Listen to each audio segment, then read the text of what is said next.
And thank you all for coming. I bounce around a lot, and so I'm going to try not to, screech you out with the microphone or anything along those lines. I hope you all have coffee since we're following right after lunchtime, and there's a lot of stats I'm going to be throwing at you, so snoring would be appreciated if it could keep to a minimum. So who am I? Some of you know me, some of you don't. It kind of depends on where you know me from. I did protocol analysis for a very long time with threat risk assessment with a good chunk of you. I did incident handling for another 10 years after that, and throughout all of that I've studied malware. I've managed to cover a whole bunch of different organizations, but ultimately I ended up landing at a company that kind of fit my goal of trying to get the bad guys. And I continue that mission to this day. Why did I pick this topic? Because I want to tell you a story. I presented kind of this topic 3 years ago. Would you believe it ended up becoming my #1 thing that people were asking me about? My company is the worst for this also. We see all sorts of wonderful reports. The North American report. We're just like the Americans, right? Like our threat landscape is going to be exactly the same as theirs.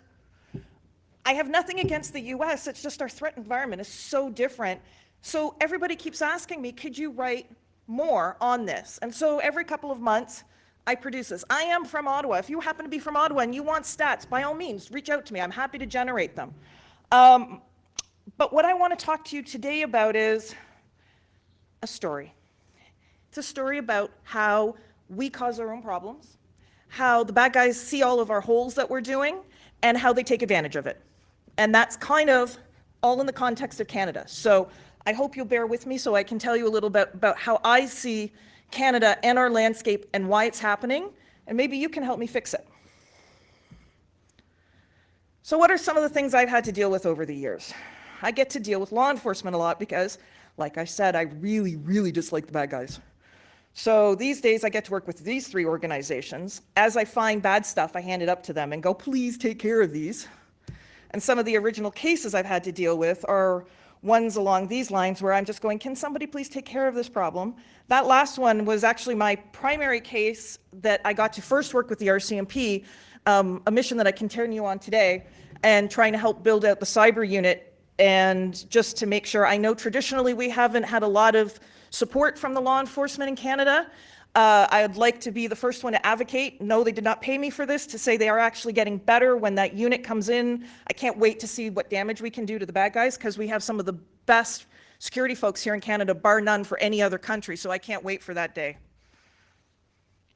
And why did I land at Trend? I am very, very lucky. I am working for a company who's done security as long as I have, and they're ahead of the curve most of the time when it comes to security threats. It's a little annoying. We pay 30 people to basically think about where is the next evolution in technology and then create a solution to be ahead of it. And I, as a data analyst, then get all of that fun data to take a look at after we've put those signatures in to go, what are they doing now? So things like getting ahead of the curve of email scanners and ransomware and stuff. And they very much believe in research, which is how I managed to go from an IR job to a pure research job. And we have positions all over the globe, which is one advantage. You're going to hear me talking about Canada only, but we're lucky in the fact that I get data sensors from kind of all over the place. And again, as a data analyst, I love being able to see all sorts of different traffic. So those are the things that I'm using on, and this is my perfunctory "we're wonderful" slide.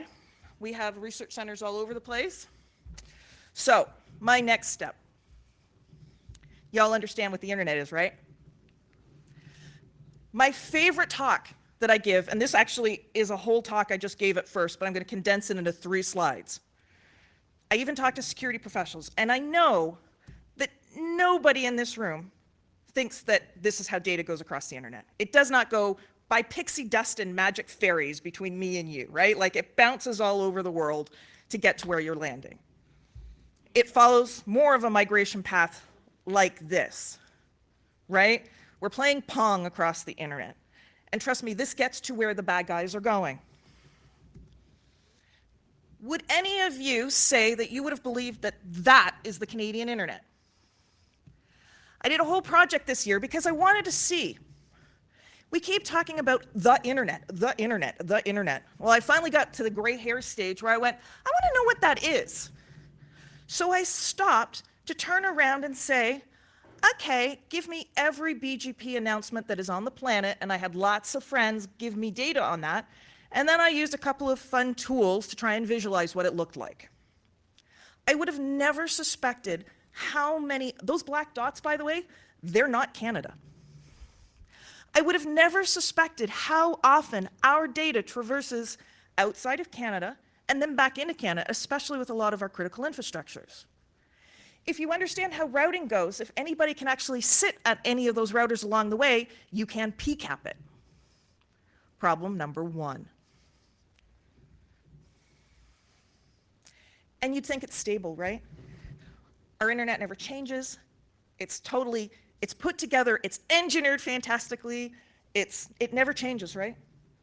We can always tell because we could put up perfect monitoring. All the companies who do BGP monitoring, raise your hand.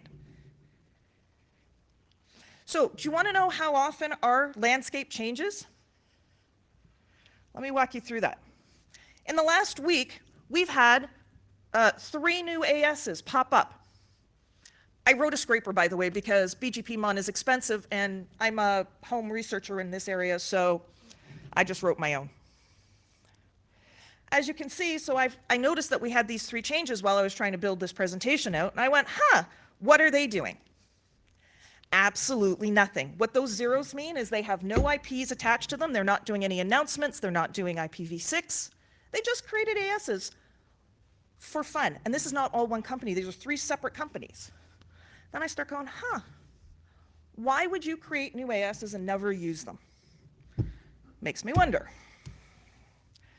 Next thing that makes me wonder is how much did we change? So what I see is day over day things like this, where this AS, which is one of those little dots that we saw, it's like a node, like Bell has 13 ASs and TELUS has 6 and so forth. I think Scotiabank has 4. In this particular case, they dropped, of the number of IP CIDRs that they announced, they dropped almost 30 of them. Makes you wonder, you go like, why would you all of a sudden drop ASs other than to, or IPs other than to maybe consolidate? And then they dropped some more as well. I'm like, interesting. Makes me wonder, where did that IP space all of a sudden disappear to? And I can see this happening in a few different locations. So going back to that other 0, I like monitoring my zeros. If one of those little dots on my map had no IPs announcing from it, aka it had no machines sitting on it, why would those machines all of a sudden start talking?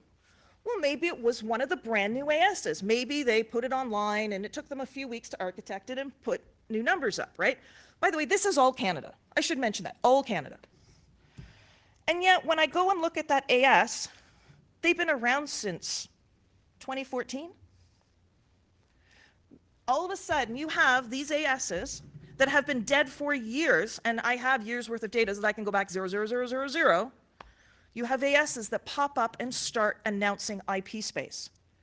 And they are sending out traffic that have been not used forever. In Canada, regularly. Anybody who has a router, an EBGP router, can see these announcements. Keep an eye out for it. You'll start seeing some of this stuff too. This is how many changes I saw in the last 2 weeks. It numbered over 400 changes in a week.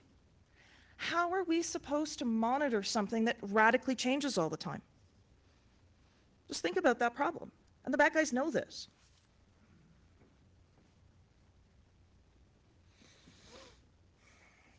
So the next thing I want to talk to you about is, that's at the transportation level. Let me talk to you now about the application layer and the services layer. The other thing I see here in Canada a lot is that sometimes we cause our own problems, not only just from how we're somewhat loose on how we architect the backbone of it, but things like there probably shouldn't be a government department that has a wide open polycon. Just saying. I would not want to be sitting there listening in on this. Other things I could see, Shodan, heating, service management tools. sitting out in the open.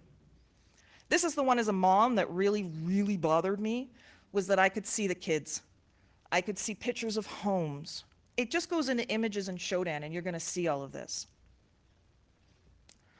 Why do you think we're getting attacked so much? I have a presentation that I do that's called, We Don't Need 0 Days. We don't. I love the young kids that come up to me and say, I found a new exploit, I found a new, fantastic. Maybe we could plug some of the older ones first, because this is how these attacks are coming through, and I'll talk about that in a second. This was my favorite. There is somebody out there that has their network management tool sitting, clear text, clear, no authentication at all, out on the internet. I was talking about the routing before not being very stable. I wonder why. So, now let me talk about what this is all caused by is open ports that are being abused. So before I talk about who and what and where in different cities, let me just contextualize by saying Canada is not the worst. This is proportional by population.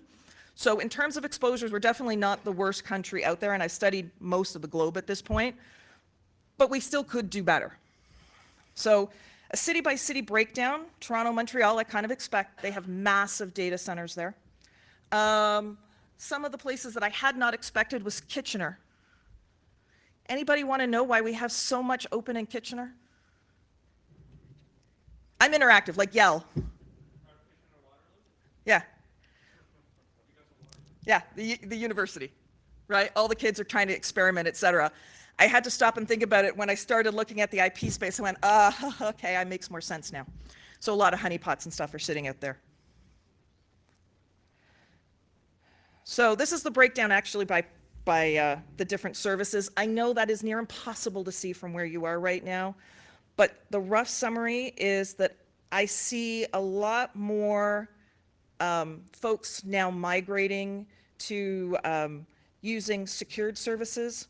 So things like HTTP, I want to see out on the internet. I want to see them exposed. It's kind of redundant to have a web page that isn't internet exposed. But there's some of these other services in here that really, really do not need to be on there. And we have them wide open. So this is just the data model that goes along with it. Some of the things that I also saw as I've been monitoring it is a significant amount of router protocol I can now see. So you know that nice little box you have sitting at home, they're moving, it was Comcast and AT&T started pushing a new protocol, CWMP, and I don't mind CWMP being exposed out on the internet, but when the home box, their internal router protocols are being exposed, I think maybe that's something we should probably take a look at. So again, all of these little things, we talk about the bad guys and they're doing the attacks, but we're making them pretty easy for them, right? Is it really, really necessary to have 9,000 devices out there that are no authentication at all required for SMB? That's data transfer. Is there any reason for this? This is Canada again, by the way. And this is what it looks like. So I'm just, again, in Shodan, sitting there looking and going, what can I see? What's the data that spits back? And it's giving me all its commands. So I could go and play with it and see if I can send back and forth. I don't. I see if the door is there. I never go through the door. There are people that are much better and, grayer hats than I am that do that. So to summarize, it's basically like we've taken off the firewall and we're just basically letting them pass right through, right? Everybody goes, why am I getting attacked? I'm like, look at your architecture. I know we have some really good architects in this room right now. Please spread the word around to your colleagues so they get your good work as well. So let me talk to you about some of the attacks that I see purely because of this. These are not 0 days that are being exploited. These are not, these are just wide open. You can see them. Somebody has gone through and changed a whole bunch of host names and they've hacked the router because the router had no authentication on it, so they managed to just go in and change the device name and change the configuration on it for giggles. So standard hacking, I can see through this. I can see data breaches. Everybody goes, my data was breached, but this is how many I can see like MySQL, Postgres, MongoDB, I can see MySQL servers, I can see CouchDB, all sitting exposed. Their data is literally, I just go in, I take a MySQL workbench, I take the domain name for that, I've picked the domain name up from Shodan's webpage, and I log into the database. And then I cry that I've had a data breach. Can we fix some of this stuff? So, picking on MongoDB, when I checked this last week, there were 60 gigs of data, corporate data, sitting out raw on the internet, just from this one database that was sitting in the clear. Fortunately, we are not as bad as some countries, as you can see, but that's still unnecessary. And it's not a criticism. I know how hard it is to architect something, and one person twigs one thing, and all of a sudden, your whole security architecture has a hole that just got rerouted. It's a really challenging problem to lock it all down, but it is so important to do so. I wanted to give you a little visualization of the data that I could see from that database. The thing is, the ransomware guys beat me to it. So that was what I was able to do. What I did do instead, though, is I scraped the open shares that I could see in Canada. So these are the open share names for everything that I could find in Canada.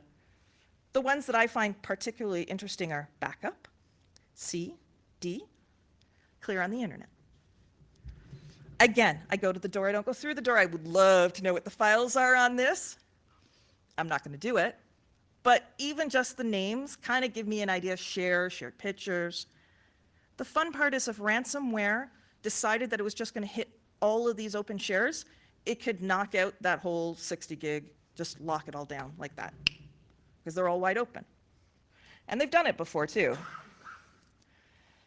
So, if any of you have known me for a while, you know that even though I do malware these days, DDoS is my favorite kind of attack. We're talking about open things, and everybody hears.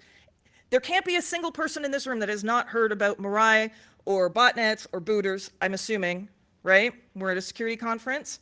So how does something like this get so effective? Okay? These use specific ports. They might do it directly off of servers they own, compromise, or machines that they've hijacked through a variety of different ways, but they use specific ports. So I thought, instead of trying to actually hack these boxes, I'm going to see how many of these are actually open so I can see if they can just forget hacking the box. They're just going to use it because we've let them keep it wide open. So I went, okay, in Shodan, how many of these ports are open with no authentication? So for Linux and for Windows. And then I wanted to be a little more subjective about it. I kind of went through and said, okay, yeah, they might be open, but maybe there's safeguards, or maybe they don't have the services that are necessary. So I actually went and reconfigured. So instead of being in the hundreds of thousands, it's only like 42,000. Only 42,000 ports that those botnets can take advantage of. And they're spread out across the globe. Canada is in there. So the next thing we do with DDoS is we have to amplify it. It's not enough to send the traffic. You want to send one packet there where it reflects off and sends 50 back, right? So then I thought, okay, so how many reflectors are out there? So now I know how many those ports can be used, but how many reflectors can I actually figure out, right? So the different protocols, NTP, charging, etc. And these are, if you want to see the math behind it, the slides for that. And then I said, okay, now show me all of the boxes out there that I can reflect off of, and how many of those are open and in a usable state that I can actually use them for such. That column over there, that's Canada. We're like 6th on the list of countries that this can, like, that we have the most number of open servers that can be used to commit these DDoSes with.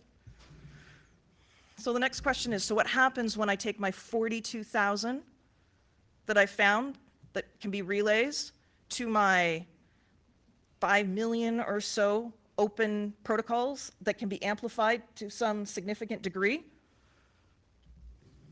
Basically, the internet goes boom if I try and use all of those.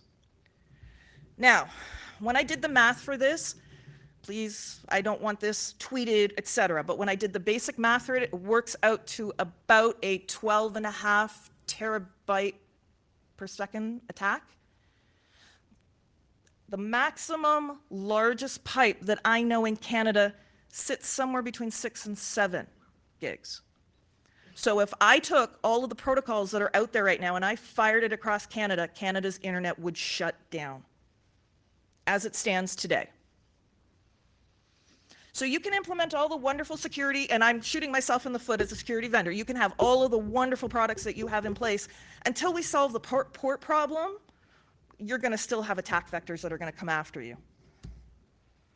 So what can you do to help on this particular problem? Please make sure that your internet hygiene is as secure as you can get it. Nobody's going to get it perfect. I've done architecture. I understand how hard it is. But if you could do the best that you could in doing it, we could really piss them off by making it so much harder for them to do. So now let me talk about some of the other threats that I see now that I've harped on that we're doing it to ourselves. So some of the modern cyber threats. So the bad guy knows that we have these weaknesses. So now let's talk about the malware components of this. So they know all of these holes. They want to use and leverage our boxes for a variety of different monetization.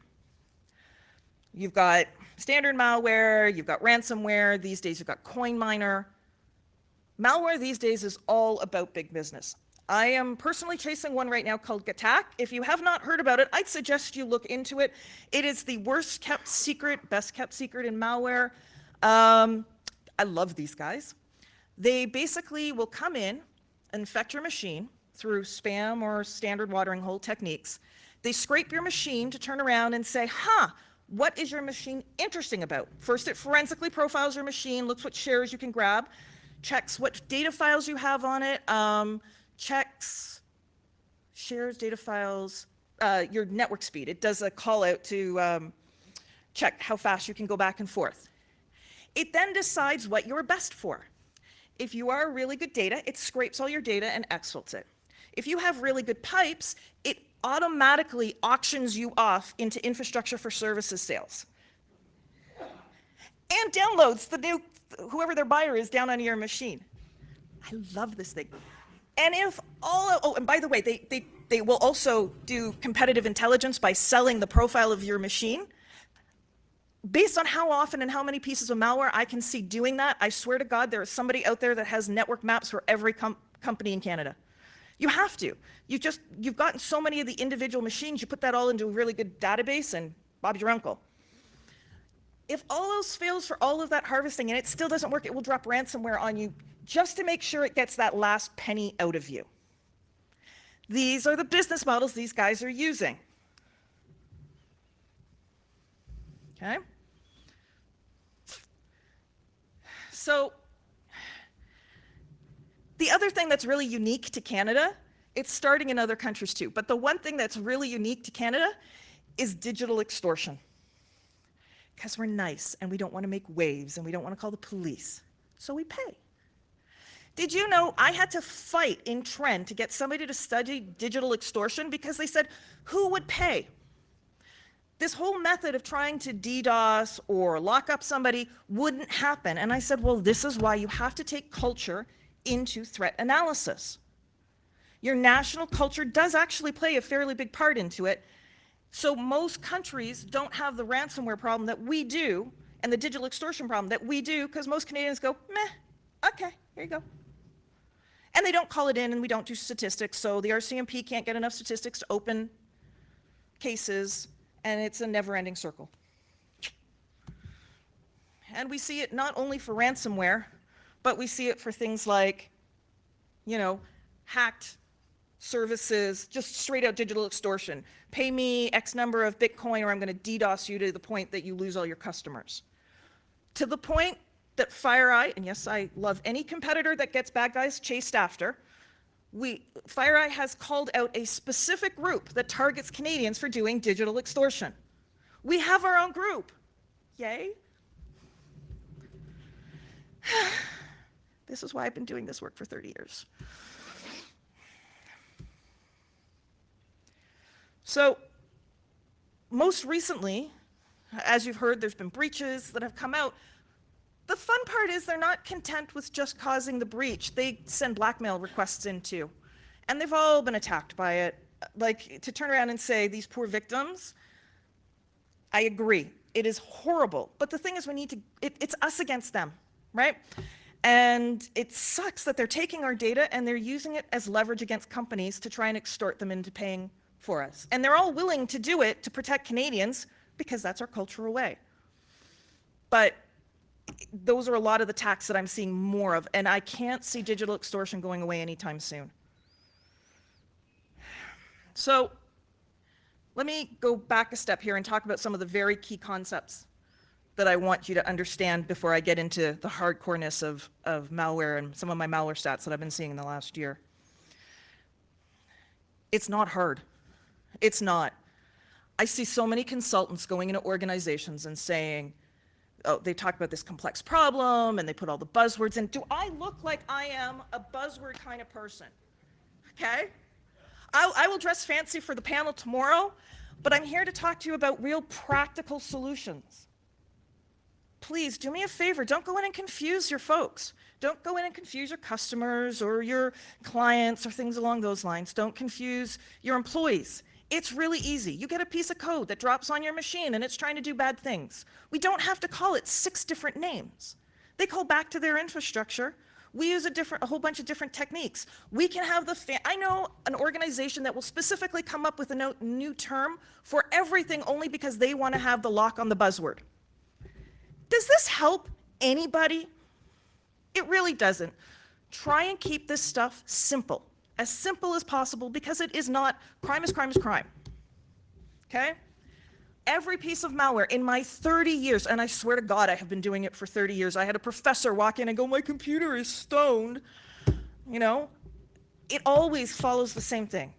They get infected, they do something to the machine, they call home, and they protect themselves. That's it. It is not complicated. It is not all of this fancy. That's all malware is. And every other type of crime can be broken down into a process step like this too. We shouldn't start saying we're going to solve security, because in the course of humankind we never have. So if we can think of it simple, we can tackle some of this problem much more easily. So now for the good stuff. Malware infection rates. Because you all were kind enough to have me here in 2015, I actually have some historical that I can show you trending on this. What's been really interesting over the course of the last 3 years is that I've seen infection rates go up and then down and then up and then down. So in 2015, we were sitting around 75,000. And by the way, I use the same fingerprint every single time, so I know roughly. And then when I did this again in the fall of 2016, all of a sudden we're up to 700,000. And the next year, we were back down to 150 or so. And we're still hovering around there. And it makes you wonder what's going on with these peaks and valleys. My guess is there's new pushes of malware, there's new solutions for it, there's new pushes of malware, there's new solutions for it. We tend to sit around 150,000 infected nodes year over year. We do have spikes based on new attack vectors, but more or less that's roughly where Canada sits in terms of it. Now you're looking at my valleys in all of these. Anybody can tell me why I have these valleys? Sorry, Cal? Those are weekends. And I would love to be up here and say, ooh, the bad guys take the weekends off. It's not that. Be careful when you look at threat data. My visibility is my visibility. It's my customer base and other tools that I have access to. My visibility is primarily enterprise and home users. My enterprise base is much larger than my home user base, hence my data is potentially skewed to being less on the weekend. If whoever's providing you threat intelligence doesn't contextualize it, please ask them further. So I would take my valleys with a grain of salt. I suspect that that has more to do with my own lack of visibility on the weekend when everybody goes home and shuts their machine. So, top malwares that we've been seeing. So, in the fall of 2016, we had just started to see the ramp up of ransomware and ransom note and a few of these kinds of ransomware adware things. The next year, we saw it really shoot up to the top. The previous one in 2016, we could see more of the toolbars that were occurring. And then in 2017, all of a sudden, the business model of ransomware just exploded. We could see it all over the place. What's interesting this year is ransomware has actually dropped back down again. All of a sudden, the number one thing I'm seeing these days is Trojan downloaders. Why is that? I have seen huge spikes in terms of downloaders related to Emotep, which is one of the new kits that's being downloaded. So when you see somebody that's created a new fish campaign, you can all of a sudden see these huge spikes. There's not an organization that I know that isn't trying to deal with the fact that all of a sudden, whoever the actors are behind it are making huge pushes the last 3 months in getting more bots put in. I'm not sure if it's all of a sudden new people have machines and their old bots came off and they have to do new pushes, but there's been a huge collective push in Canada the last 3 months or so, as far as I can see in my data, in terms of trying to collect more to put into their infrastructure or resell it. The other thing that I like to talk about, I call it the rebels versus the empire. It's basically like Oz Canucus against some of the countries that we would otherwise think not necessarily so great. The one thing that I really love about these statistics is most people go, oh, China, oh, Russia. Did you know that we're attacked by the malicious traffic that comes inbound by Canada? The number one location for it coming inbound to Canada is the US. That's, I can do it right here. Is my mouse up there? So see this one right here, Canada? 16,000. So for the last 30 days, I think it is, I could see 16,000 unique IPs coming in to Canada, sending in malicious traffic. That beats everything heads down, right? And we do it to the US, what is it, 4 times more often than Russia does? No wonder we constantly are, I'm surprised nobody's come up and said, ooh, the evil Canada hacking everything. And when you ask why, it comes back to those open ports. It doesn't mean that the actor is coming from that location. It means that's where all of this traffic is bouncing off of these days, right? So we no longer are in an era where we are the victims. We are becoming part of the infrastructure. And the fun part is that if anybody follows legislation these days, there's also a liability issue that is now being introduced, especially in the US, and now with GDPR. Your machines attack somebody, as much going out from yours and bouncing out, you could potentially within the next year or two be liable for that attack. Something to think about.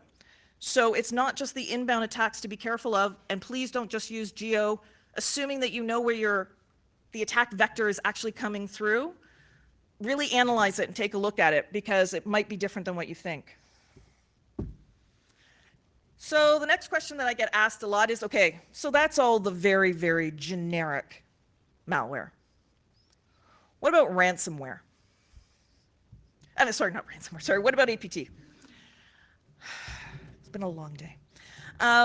So I think it shocks nobody when I say the bulk of what I see in terms of APT servers are sitting in OVH. Most of them are Extreme Rat, which is a really nasty kind of variant. I know that there's various folks trying to work on that particular problem, but the way that OVH is distributed across the world, it makes it very difficult, because because of the way they're tunneled, it makes it hard to just it's not like Bell. In Bell or TELUS or any of them, you say, I want to take this box off, and the box pretty much stays off. When you have these large distribution points across the globe, and they're all mirrored across one another, it becomes much more problematic to take it offline. That's kind of the context of it. But again, it behooves you to pay attention to where your inbound traffic is, because you could be looking at going, oh, inbound traffic to my network is fine because it's coming from Canada. It might not be. And by the way, I'm not beating up on the telcos here. I was with Bell 10 years. I love Bell. I still bleed blue. So the other thing everybody always asks me about, what's the worst operating system? Did you know consistently for the last 5 years, I've seen Windows 7 Ultimate Professional Service Pack 1 as the worst operating system out there? And that's not because of where my customer base is, actually, ironically, because I've looked at it proportionally as well. I will be happy to say this is the first time, and I run these stats every quarter, this is the first quarter I've finally not seen XP up here. So thank you for whoever has finally gotten the last of them off their network and off the internet. Yeah, it's fun when you turn around and say, most of our threats are still coming from XP. Okay, so we've talked about, in my story, the internet and how stable it is. We've talked about the open ports and how they're being used to bounce these attacks through and off of. We've talked about the fun malware that's out there that is trying to take advantage of this and us. The final piece that I have for you is the Canadian underground. And this is always the part that everybody likes to hear about because they go, ooh, what are the guys doing with this stuff? The one thing I want to say is everybody goes, ooh, the underground. And in my liking keeping things simple, the underground is just glorified marketplaces. Make sure to protect yourself when you're there because the guys are kids, active adults, and they want to turn around and they will, be vindictive if you are on it. But by far and large, if you've ever used eBay, any underground marketplace you would be well familiar with, other than the fact that you have to get vetted and you have to get asked to be on, etc. This one I loved while I was strolling around on it, because you love looking at the raters. Like, it boggles my mind. I'm going to sell a credit card, but I have a raters rank here on how good my credit cards, etc. And the guy keeps talking about what an amazing guy this seller is, and he loves the vendor. So when I talk about the underground, it's just toward sites. It's not, again, it's not super complicated. I know there's lots of folks in threat intelligence that would like to tell you, ooh, I did this complicated tour with the, blah, blah, blah, blah. It's not hard. And if anybody wants a lesson on it, give me a shout. I will show you. I don't advocate it, but I know a lot of organizations are saying I have to troll the dark net. I'm sorry, I know you guys sell this service. We don't. It's not really hard. I sit there with my morning coffee and go, oh, look what these silly guys are doing today. So, anyone want to take a guess? What's the number one thing our Canadian Underground is selling? Louder. We don't have to do pot anymore. Close, okay? Oh, and by the way, it looks no different than eBay. You were all right, it is drugs. Different kind of drugs. Number one thing we seem to sell. Viagra to Americans. Trust me, like I said, this is my morning coffee. I get laughed at by my kids. My God, look. I kid you not, it's the comments that are left, it's better than TV, I swear to God. All of these things that the American senior citizens can't afford, they come up to the Canadian Underground sites and they turn around and try and buy them cheaper. And of course, we also have crystal meth and the rest of them that they can buy, but by far and large, it's US senior citizens or other folks who can't afford their medicines coming up to the Canadian marketplace, because they can even have it shipped directly to our border and then they just drive up across the border and go back again. It's fairly easy for shipping, although I would like to point out my favorite of all of the undergrounds is the Middle East Underground, because it is already starting to offer delivery by drone. I can't wait to see that here too. Okay? So, more seriously, the thing that I always keep going, I hope this time I'm not going to find it. I hope I'm not going to find it. The next biggest thing I see sold on the underground is ID. I see a variety of different ones. Credit cards that I swear to God look identical. I could not tell the difference. I have talked to some police officer friends of mine who've looked at scans, who've tried purchasing it. They are real. I don't know how the hell these guys are doing it. So that driver's license, It's about 500 bucks to buy. It's not, once you have a driver's license, you can fully set up an ID completely covered for about 500 bucks Canadian. The other one that I like that I found, SIM card. Anybody want a SIM card? Ironically, the SIM card is even cheaper to get than the driver's license. It's only about $238. So once you have a SIM card, I've got a bank account and I can do all sorts of other fun things. And these are brand new. I can give it whatever identity I want. The one that I laugh about is I came here a couple of years ago and I talked about the fact that I could buy blank passports, real, somebody made them fall off the truck, real Canadian passports. And fortunately, they have been taken care of and, you know, that seller was arrested, etc. But you want to know what we have these days? Just so much better. I love this one. We now have HTTP, clear text, no tour required. You can go and buy a passport. Because, you know, passports take so long to get these days, so you can just go online and you give them your driver's license. You don't have to give a scan of it. You just give the number. Any number will do. And they will print you up and mail you a passport. I swear to God, write paper, everything. And this is why I said the underground is really very loose here in Canada. You spend a little bit of time on eBay or on Amazon, you're going to find a lot of the same stuff, or some real Google foo. You'll find it anyway. And by the way, all of these things, every time I find them, I pass them up to the proper authorities and say, here you go. Here's a new one, which of course shoots me in the foot because next time I do this presentation, that service isn't there and I have to recreate all of this to find the new seller and the new site. So maybe I should stop telling them, but yeah. So the prices for this, $1,000. So for $1,700, I can set up an entire new ID, complete, start to finish, no problem. My kid has saved up $1,700. Do I want him walking around with a driver's license at 14? Anybody who knows my son does not want to see that happen. He teaches me about attack sometimes. He's a white hat, mostly. So after IDs, the next thing we see a lot of is banking. And I am not calling out any bank here, by the way, because most of my best friends run the security teams on these and they'd kill me.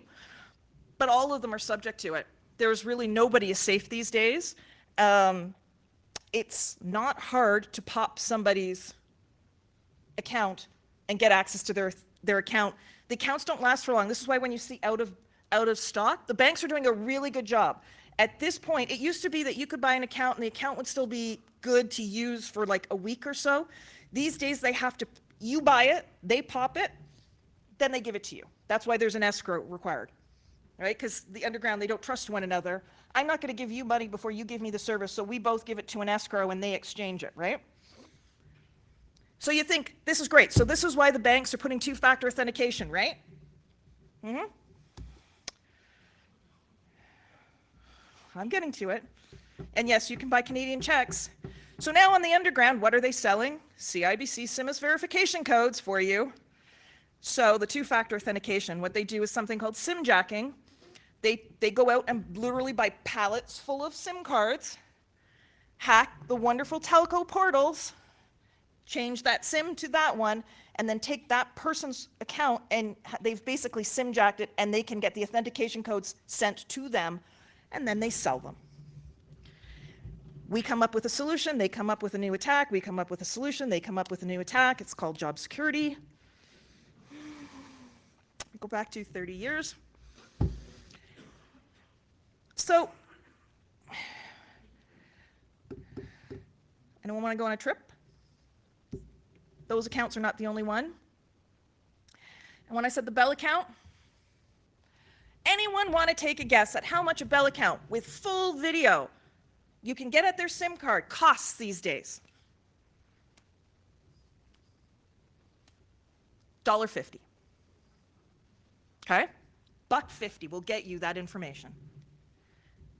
And that is absolutely no indication on Bell whatsoever, I should say. Like I said, most of my good friends are still there. TELUS has the exact same ones. I just like hunting Bell so I can give them that intel, but $1.50. Now, if I'm lazy, really lazy, and I don't want to go through all of those other things, how about I just buy the full credit report for somebody that includes their full name, date of birth, all of their security questions that they would typically ask, their driver's vehicle, their SIN number, their insurance policies. It's not, this guy doesn't have it, but I've seen guys that actually include their Apple ID in it as well. $100. So instead of paying the $1,700 and creating fake documents, I can use this and just get all those same numbers for 100 instead of 1,700. The fun part is you don't even really need to go too deep. So when I went to various marketplaces to get these numbers, you have to do the, go in the tour and know what the address is, etc. But if you know what the marketplace names are, you can actually just Google them, where you do, site and the forum name. Hack forums, I wouldn't recommend because most of the guys on there are just kids, but like if you know any of the other forums like OJ User or whatever, just cite that and whatever it is you're looking for, and you can find posts where they're not using a formal marketplace, but they are still trying to turn around and say, in this particular case, the guy is selling Domino's gift cards, right? And in this one, doing full dumps also, right? So you don't have to go too deep for any of that. So that is my spiel on the current threats that I'm seeing here in Canada.